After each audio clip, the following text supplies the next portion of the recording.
I pick next year. Shit. Shelby James, what's good, big dog? We got a Freestyle Friday from you coming up. Sheila G, what's good, girl? We see you. Amber, what's up, ma? I see you. Shout out to Dominic. Haas is up in there. We got his song coming up for the featured artist. Ray, what's good, big dog? I know you watching the draft. He's a big Bronco fan.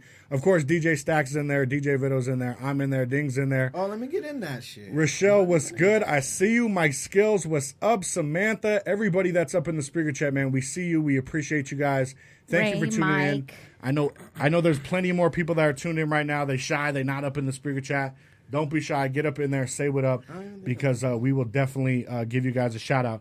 But we're going to do it like this, man. First music break of the evening. We got a brand new song from our boy Shy Reco called Young, Black, and Gifted. After that, man, we're going to talk to our boy DJ Staxx and find out what's going on with him and what he thinks of this Colorado hip-hop game. Do not go anywhere. Make sure y'all like and share the episode. Tell a friend, tell a friend. We getting down on DINGS&COS Radio, baby. It's the spot. Let's go. You are listening to DINGS&COS Radio. Jones, we did it again, baby. Young, black, and gifted. Reco. Yeah. D, what's up, man? We see you, bro. Yeah. Fuck her out of love. Yeah. Sound like this. Dear little black boy in the class, daydreaming. Focus on the bigger plan, your mind stays scheming. The goal is to make it out. They all say that you were special, better make them proud. And now, look how you breaking ground. Hold your head and the crown up, my young king. There's so much more than what everybody else sees. It's power in that pen, but every now and again when you write, it's like you're writing with revenge. Look at the talents you possess. It's second nature for you, but then it's like a challenge for the rest. Keep doing what you do when you got a mind, so use it. Don't follow with the trends, you can be the influence. Middle finger to their limitations. You know what's real, they just imitations. Any problem, any situation, you handle no evasion. And you said it yourself that you going for greatness. Yeah, and it's a long road. Knowledge is power, and them cowards gon' come at you, but your mind is a stronghold. When you can walk through a room full of envy and still know your worth, and I mean down to the penny. Can't nobody tell you nothing different. When that momentum swings, your drive gon' be deeper than your pigment. Yeah, that means above par, and you can go far. I'm looking back at young Reco, I'm glad you did it. That's a fact. Reco.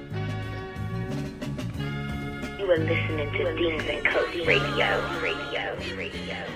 All right, y'all, welcome back, man. It's the spot. You guys was just listening to a brand new song. That shit was short as fuck, Shy Reco. What the fuck, guy? That Need sample longer was songs dope, from you, though. I love that sample. But That's his new dope. joint, Young, Black, and Gifted. Let us know how you was feeling that one from Shy Reco. He's always tuned in, always showing DINGS&COS Radio love. And actually, I'm trying to get him in to come in next Sunday for the Sunday Night Live mix to do a cypher session with us with Sixfold Black and our boy Pedro, too. So, Reco, if you out there, dog, holler at me. So Let's what do get you in people here. got to do if they want to be part of that show? The cypher session, right now, I'm picking them. I'm hollering at people that I think can come in here and spit the freestyles and hang. What do they have to do to be seen or to even be considered? They could always do the Freestyle Friday challenge that we have every single Friday. Okay. Basically, all you got to do is look out for the Freestyle Friday flyer, spit a freestyle, or go ahead and turn on your camera phone, spit a freestyle to our beat of the week, post it, tag either DJ COS, DJ Dings, or DJ Vito on social media so we can see it,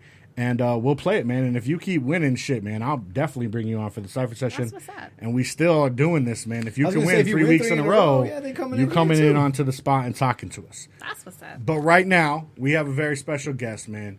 DJ Staxx in the building. You probably have heard him on KS175. He's a part of Radio Bums. You've probably seen him Radio Bums DJ School. If you was at Summer Jam a couple years ago, you probably saw him there. If you like to gamble at the Ameristar, you might have seen him there. Oh, wow. And if you party at Mambo Cafe, you definitely saw him there. and a ton of other places, man. DJ Staxx in the building, man. Thank you for coming in. We've already, went through the intros and everything, but let our listeners know, man. Who are you, and how long you been doing this, bro? I got that 20 for you here real quick. Hold on, let me give you that 20. No, man, thanks for having me. This is dope, man. Like you said, KS107.5. I've been there for 8 years now. Been there for a minute. Radio was always a dream of mine, and not necessarily talking on radio.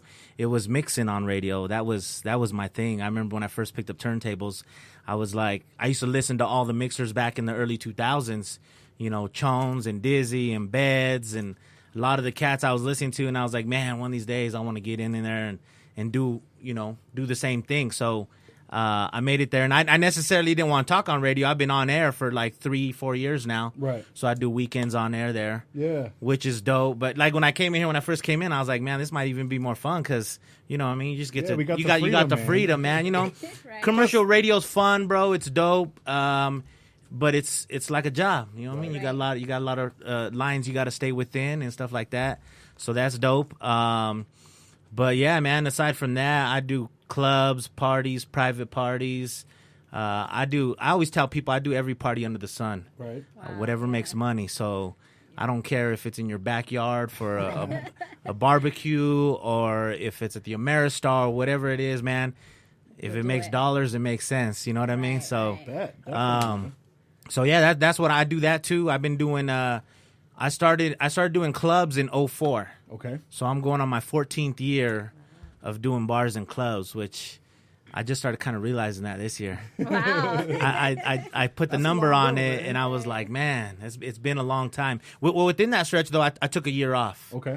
I remember I had got a really good job, and I was bartending at this really busy restaurant, so I was making good money, and I actually put DJing aside. Wow. I can't really remember the reasons, but I knew the money was good where I was working, so I said, I'm going to put that aside for now. And then after a year, I was like, man, I want to DJ still. So I jumped back in the game, and it was kind of cool because it was a refresher. Because before that, I was kind of like the dude just knocking on doors everywhere. Right. You know what I mean? Talking to every bar owner you could talk to, trying to sell yourself and trying to tell them, yo, I can do this and that.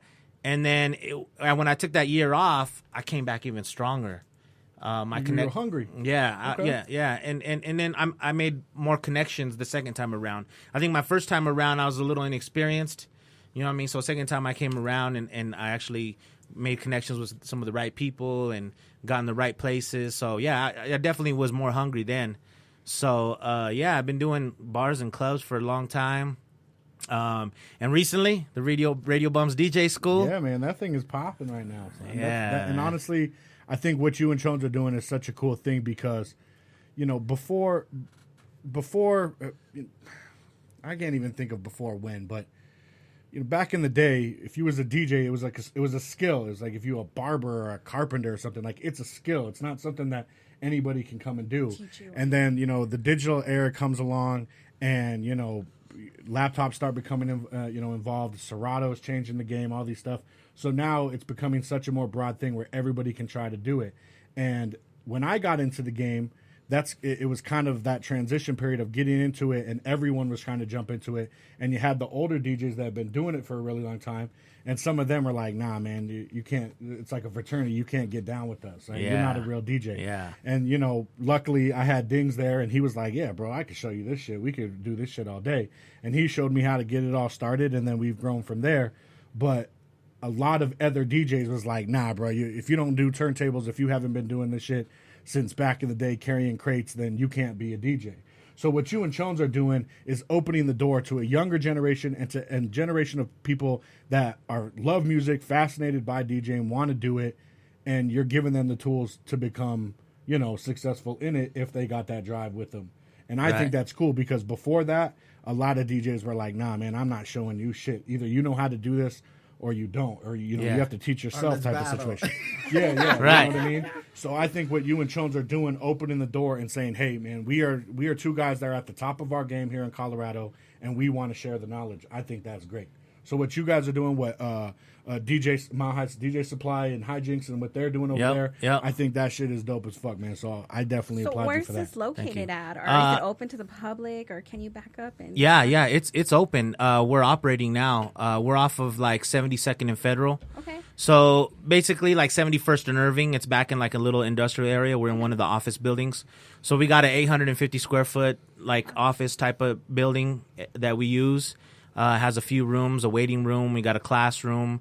We got a room that has we're starting our production setup, and it has some merch in there. We got another DJ station in there because It's open to the public. It's open to the public. They can come in. I mean, we don't necessarily have any like set hours. Okay. We're just going based on appointment. So you know, when people hit us up, we'll set an appointment and go down there. Teaching him the classes are like, how is it structured? Basically, we broke it down pretty simple. We were teaching before. I was teaching before at Blend, Okay. which was a DJ school in Aurora. So we kind of branched off and did our own thing. Okay. Me and Chones got together, and we're like, yo, what do we need to do? What should we do? Should we keep, because Blend basically was closing. Oh, Right. okay. The owner is originally from Vegas, and he has one in Vegas that's thriving. I wow, mean, yes, it's Vegas. yeah, and That then seems probably ridiculous. Right? oh sure, yeah. I mean, yeah, with all the DJs in Vegas. So, but he came out to Colorado. They set that up. I don't know if they anticipated it to just go off and be super off. successful, but it didn't end up being so successful right away, which I think they didn't give it enough time, in my opinion. But anyways, that he decided to pull the plug on that, and I still have students. Right. And Chones was an investor in there, and he, we got together. He's like, well, yo, what do you want to do? And I said, well, I know, if anything, I got to finish these students. Right. They paid their money, and I'm not just going to dip out on them. Leave them. Right. So we actually went over to Kyle at Mile High DJ Supply, Yep. and, told him, yo, we got some students. Can we come in here and teach in here until we figure out what we're going to do? We didn't know if we were going to teach out of his spot or get our own, but that's what we had to do for the moment. So we did that, finished off some students, and then I started getting more people hit me up. Wow, So I started told, growing. yeah, I mean, so I told Jones, I'm like, man, we got to get our own spot. I mean, and let's keep this going. I think I have the mentality too, because I've been in the game for a while. I'm like, I'm not doing this forever. I'm not DJing clubs forever. I'm not, you know what I mean? I've been at KS for 8 years. I mean, you never know what can happen in the radio world. So I said, man, this is something I can fall back on. Right. This is something I can fall back on and still do what I love and be in my element. So yeah, me and Chones, we started shopping around for a spot, and just right at the beginning of this year, we landed the office that we're at now, and we kind of just kicked it off, and we just slowly been building it. And right now we got about 10 students that we're working with. That's what's up. And it's dope, man. I mean, it's super fun. dope. I love it. I think what you guys are doing is cool. The private sessions are cool. The classes for the kids and stuff, that shit is cool as fuck too. And then they have all the equipment, like all the I seen 808s those, and all the whole rank thing. 12s over there. Man. yeah. That was pretty dope. Yeah, those are actually, we don't have any of the 12s. Oh, okay. They I got think the- Kyle has some 12s yeah, at his DJ spot. Supply, that's the one. Yeah, I seen hijinks. I seen even one of your students got a gig somewhere at one of the roller rinks. Yeah. I was watching that, and like you said, man, you're just like, wow, this is great. Like, hip hop is thriving. Yeah. DJs are thriving. That's great. Yeah, you know what's dope about it, bro? Like I'm seeing a whole different aspect of it while we're doing this, and the feeling you get from seeing these kids blossom from nothing to something is just almost the same exact feeling I get when I'm rocking a club or Right. Doing a summer jam or something. It's the same feeling, and it's actually it feels a little more rewarding, bro. Honestly, Oh, yeah, for sure. Bad. Yeah, so it's like coaching. You know what I mean? I used to coach my son or coach all my son's stuff, and when you teach a kid something and then you see him actually doing what you showed them, you're like, hey, someone's fucking listening to me. That's awesome. I definitely. Shit, not only that, keeping them off the street. I know when I was coming up, DJing for me was, hey, I was DJing Friday and Saturday nights. I wasn't out causing trouble with the homies. Right. So in a sense, for me, it saved me. yeah. Like, hey, man, it was an outlet for me to be busy and not go that route, So, hey, you never know, man. You could be saving someone's life as well. For sure, bro. For sure. And in today's world, man, this is my perspective on it. Is today's world is so engulfed with social media Yes, definitely. and devices, and I mean, I got nieces and nephews, bro. I got a nephew that comes over, and the entire weekend he's over. He's on the couch on his phone, bro. Yes, yes. And to me, I'm like, I tell these kids all the time, I'm like, well, you know what I had to play when I was a kid? And they're like, what, uncle? And I'm like, outside. Yeah. That's what I had to play with. You know what I mean? So I had to play with myself. yeah. That too. That too. I don't even know if the little boys are even doing that nowadays, man. Probably not. They're so engulfed in what's going on social media. But yeah, man, I always tell people, get them moving with music. And we've actually had some parents that are like, man, he's not staying up till 3 a.m. playing video games anymore. He's downloading music and practicing, and he's actually doing something.